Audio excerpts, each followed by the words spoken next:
ওয়েস্টবেঙ্গল রাজনীতিতে যখন আমি প্রবেশ করি, ঠিক আমার উচ্চ মাধ্যমিক পরীক্ষার পর কীভাবে প্রবেশ করেছিলাম, শক্তিনগর পাঁচমাথা মোড়ে যখন গড়িয়ত মুক্তায়িত বামফ্রন্ট সরকারের এগেনস্টে আমার লোম খারাপ হয়ে যেত। বা যেদিনকে রাজীব গান্ধী মারা গিয়েছিল, সেদিনকে আমার বাবা মা, আমার জ্যাঠা কেঁদে উঠেছিল। তখন আমি বুঝেছিলাম আমি কংগ্রেসেরই একটা পরিবার, আমার রক্তে কংগ্রেসের রক্ত বইছে। বিভিন্ন মিটিংয়ে মিছিলে হাঁটতাম কংগ্রেসের সঙ্গে। 1995 সাল আমার বন্ধু মার্ডার হয়, জয়ন্ত দাস, শক্তিনগরের নবপাড়ায়। সন্ধ্যেবেলায় মনু সিংহ আমাদের চোখের সামনে হাসপাতালের গেটের ওখানে। এবং সালটা ছিল 13 কি 14 মার্চ 1995। দিদিকে প্রচণ্ড ভালোবাসতাম। দিদির লড়াই, যেদিনকে শক্তিনগর হাসপাতালে শিশু মৃত্যুর জন্য দিদি এসেছিল, আমি গেট ভেঙে ভিতরে ঢুকেছিলাম দিদির সঙ্গে। পাশে সোনালী গুহ ছিল। যেদিনকে দিদি জয়ন্ত মার্ডার হয়ে যাওয়ার পরে দিদি কৃষ্ণনগরে আসে, শক্তিনগরের হাই স্কুলের মাঠে ভাষণ দেয়, আমি চেঁচিয়ে উঠেছিলাম, মা বোনদের ক্ষমতা, মমতা মমতা মমতা। 1998 2রা ফেব্রুয়ারি দিল্লির বঙ্গভবনে একটা মিটিং হয়েছিল। নেতৃত্বে ছিলেন কিছু ব্যবসায়ী, সঙ্গে মুকুল রায়, অজিত পাজা, পঙ্কজ দা। দিদি সেদিনকে ছিলেন না, কলকাতাতে ছিলেন। সেদিনকে একটা দল তৈরি হয়, তৃণমূল কংগ্রেস। মমতাদি পরে যুক্ত হন এবং মমতাদি ওই দলের সভানেত্রী হন। 2001 বামফ্রন্ট ফের ক্ষমতায়, কিন্তু মুখ্যমন্ত্রী জ্যোতিবিশ্ব নন, বুদ্ধদেব ভট্টাচার্য মতো সৎ মানুষ।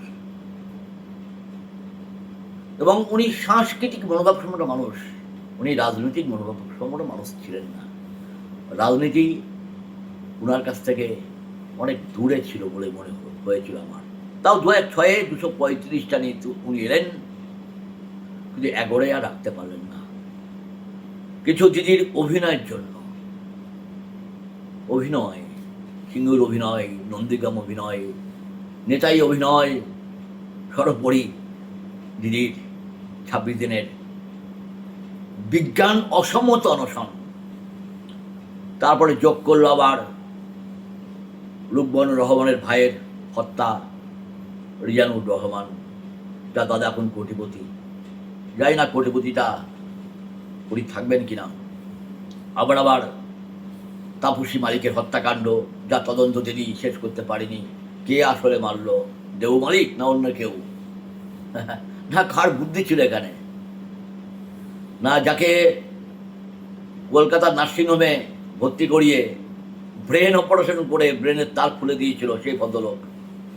নাম বলবো না। তবু কিন্তু আমি তৃণমূলকে কোনোদিন পছন্দ করতাম না। 14 সালে আমাদের মহারাজা উড়ে এসে ঢুলে বসলো। মহারাজা তো নয়, মহারাজ আরেকটা আছে, সৌরভ গঙ্গোপাধ্যায়, এখন গিরগিটি হয়ে রং পাল্টানোর চেষ্টা করছে।